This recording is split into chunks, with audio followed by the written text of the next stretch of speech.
sommes en direct sur le plateau télé d'ICS. ICS, c'est le premier salon international et incontournable de l'innovation et du business. Et donc, comme le maître mot de ce salon, c'est l'innovation, il y a 3 représentants de sociétés à mes côtés qui font tous les 3 partie du cluster Digital Place et qui vont donc nous présenter des technologies ainsi qu'une méthode innovante. J'ai donc à mes côtés Pascal Herschler, bonjour. Vous êtes gérant de la société Callisto. Bonjour. Au centre, David Maroncle, vous êtes directeur de la société Cadran. Bonjour. Bonjour. Ainsi que Louis-François Guerre, vous êtes directeur commercial de Virtual IT. Bonjour. On va commencer avec vous, Pascal Herschler. Pouvez-vous donc nous présenter votre société ainsi que la nature de vos solutions innovantes? Alors, Callisto accompagne depuis 15 ans ses clients donc, dans l'intégration d'équipements et de solutions innovantes. Alors, c'est des technos qui permettent en fait, de concevoir, de modéliser, d'analyser et de fabriquer rapidement des produits. Alors, le type de technologie qu'on intègre, c'est des scanners 3D qui permettent de prendre très rapidement un objet en numérique, des systèmes logiciels qui permettent de modéliser ou d'analyser rapidement, et des systèmes de fabrication comme des fraiseuses 3D ou des imprimantes 3D. On entend beaucoup parler en ce moment. Quels sont les bénéfices majeurs de vos solutions 3D dont vous venez de nous parler à l'instant? Alors, les bénéfices en général sur ces technologies-là, ça permet effectivement un gain important de temps, donc ça permet de produire beaucoup plus rapidement ou de modéliser beaucoup plus rapidement. Ensuite, un deuxième bénéfice, c'est le coût. Sur de la fabrication unitaire ou petite série, on va effectivement réduire drastiquement les coûts par rapport à de la fabrication traditionnelle. Un troisième gain va être la confidentialité. Ça donne nos clients, ça permet de produire en interne au lieu de sous-traiter ce qui se ferait dans les cas habituels. Quels sont les secteurs d'activité et d'application de vos systèmes de fabrication rapide? Alors, les domaines d'activité sont très très variés en fait. Partout où on développe un produit, je dirais qu'on intègre ces équipements-là. Dans l'industrie, d'une manière globale, c'est intégré dans le design. Alors, ça permet par exemple de valider des designs, valider des concepts. Côté engineering, dans la R&D et le développement, ça permet d'itérer, de fabriquer plus rapidement des produits et de développer plus rapidement un produit. Ensuite, il y a tout ce qui est production de masse. Donc, c'est soit ça va être des petites séries, soit des produits unitaires en fait sur mesure, et ça permet de produire effectivement à bas coût ce genre de techno. Et c'est là où on intervient, où on apporte ces technologies-là avec le savoir-faire pour venir répondre à une problématique particulière et à un besoin industriel. À vos côtés, je me tourne vers vous, David Maroncle, vous êtes directeur de la société Cadran. Quels sont les bénéfices majeurs de votre innovation? Alors, nos travaux devraient permettre aujourd'hui de réduire les cycles de développement des services web et surtout d'apporter plus de pertinence en termes de services pour les utilisateurs de ces services-là, pour les internautes. Alors, je m'explique. Cadran, aujourd'hui, c'est un cabinet de conseil informatique généraliste, mais qui a dû, pour les besoins de ses clients, notamment un grand compte, se spécialiser dans l'évaluation du niveau de satisfaction des utilisateurs de services web.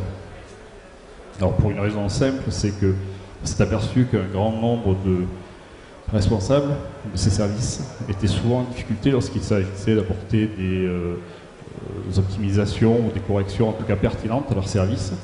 Et une des raisons, c'était parce qu'ils n'avaient pas d'indicateur réel du niveau de satisfaction de leurs utilisateurs finaux.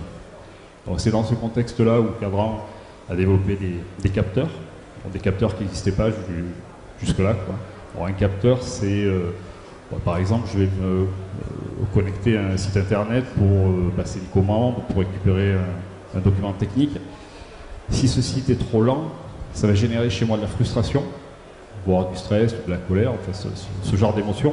Notre capteur va récupérer ce type d'informations, le transformer en un indicateur de satisfaction. L'utilisateur va avoir un niveau de satisfaction de très satisfait à très insatisfait.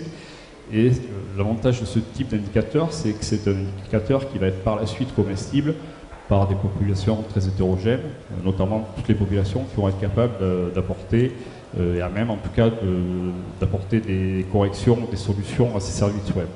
Donc, quand je parle de population, je parle évidemment des experts techniques, mais aussi des populations marketing, des directions ou des gens du métier. Et une fois qu'on sera rentré dans cette démarche, qu'on aura ce capteur, on va pouvoir démarrer une démarche qui est innovante, où on va évaluer directement l'impact des évolutions sur la satisfaction de l'utilisateur. C'est une démarche innovante parce que traditionnellement, aujourd'hui, on a plutôt tendance à évaluer ces impacts sur des systèmes intermédiaires, des serveurs, des machines, des choses qui ont peu d'émotion. Hein. Donc toute l'originalité et l'innovation de la démarche, elle se situe à ce niveau-là. Et dans cette démarche-là, bien évidemment, on développe de nouveaux capteurs plus axés sur le comportement de l'utilisateur. Au travers d'un site internet, on va regarder un petit peu ce que fait l'utilisateur à travers le site. Et on arrivera à qualifier si c'était un utilisateur qui était plutôt satisfait, pas satisfait du tout. Ils avaient toujours le même état d'esprit, un seul indicateur, le niveau de satisfaction. Et ces indicateurs seront transmis ensuite à des populations à même d'apporter des corrections. Voilà. Quels sont les univers et les secteurs d'activité dans lesquels vont pouvoir s'appliquer votre innovation? Alors les secteurs d'activité, tous, j'ai envie de dire, à partir du moment qu'on s'adresse à un industriel qui a souvent des engagements de service vis-à-vis de ses clients, ou qu'on s'adresse à des B2C, des sociétés d'e-commerce qui veulent transformer davantage, toutes ces populations-là, en tout cas tous ces secteurs d'activité-là, seront intéressés par cette démarche. Après, en termes de population, on va plutôt s'orienter, ça va être plutôt destiné à des responsables de sites web, de portails d'entreprise, marketing et évidemment tous les experts techniques qui gravitent autour de ces projets. Et quels sont les enjeux financiers?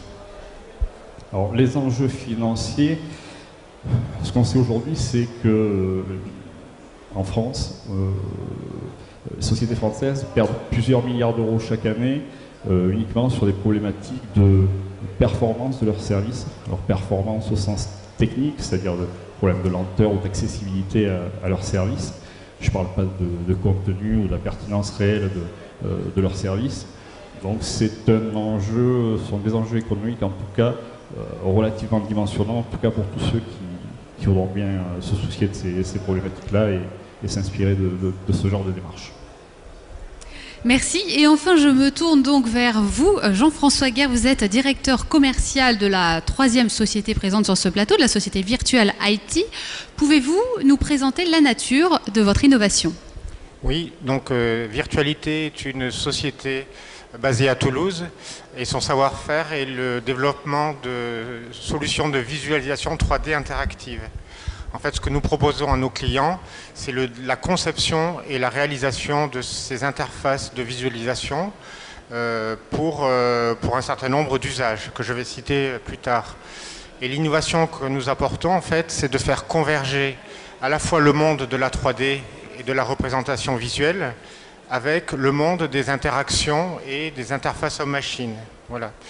Et cette convergence permet en fait de nouveaux usages et d'utilisation de la 3D sur toutes les nouvelles technologies qui commencent à se répandre, telles que le tactile, qui se répand maintenant dans le monde professionnel, ou d'autres types d'interactivité sur le sans contact avec les Kinect par exemple, ou les casques de réalité virtuelle.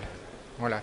Et donc cette innovation ou ce savoir-faire permet de valoriser l'impact de la 3D avec une demande de plus en plus forte d'interaction et d'interactivité demandée par les clients. Quels sont les bénéfices majeurs de votre innovation? Alors je dirais justement que les bénéfices sont de deux ordres. Le premier ordre, c'est d'apporter cette nouvelle dimension à la représentation visuelle, puisqu'on va pouvoir représenter toutes sortes d'informations, de systèmes, de machines, des avions par exemple, des environnements géographiques, de l'information complexe, et on pourra les représenter de façon interactive, facile à utiliser, dynamique, temps réel. Voilà. Donc ça, c'est le premier bénéfice. Et le deuxième bénéfice, c'est de pouvoir les utiliser justement sur ces nouvelles technologies. On a tous maintenant des objets tactiles dans nos poches, mais ce sont des technologies qui commencent à se répandre dans les milieux professionnels. Reste à inventer les usages pertinents, je dirais, de ces nouvelles technologies. Et c'est là où nous apportons, je dirais, notre métier pour concevoir ces nouveaux contenus. Et dans quel secteur d'activité est-ce que cela va pouvoir s'appliquer ? Alors, ces applications, en fait, permettent d'améliorer ou de créer des interfaces interactives dans plusieurs métiers de nos clients. Par exemple, pour la conception système, ou la conception, je dirais, ou l'ingénierie, mais aussi pour la formation, pour la maintenance, mais également pour, par exemple, la communication ou le marketing, où ces représentations vont pouvoir faire passer des messages de façon très, très percutante. Et nous travaillons maintenant dans plusieurs domaines d'activité, secteurs d'activité, pardon, tels que l'aéronautique, le spatial, la défense, mais aussi dans l'immobilier ou aussi l'environnement. Voilà. Mais d'autres secteurs sont en cours de développement, par exemple pour le médical, où on a aussi des perspectives. Voilà. Louis-François Guerre, merci. David Maroncle, Pascal Herschler, merci à tous les trois d'être venus sur ce plateau pour nous présenter vos sociétés, pour nous présenter ces technologies ainsi que cette méthode innovante. Merci à vous trois.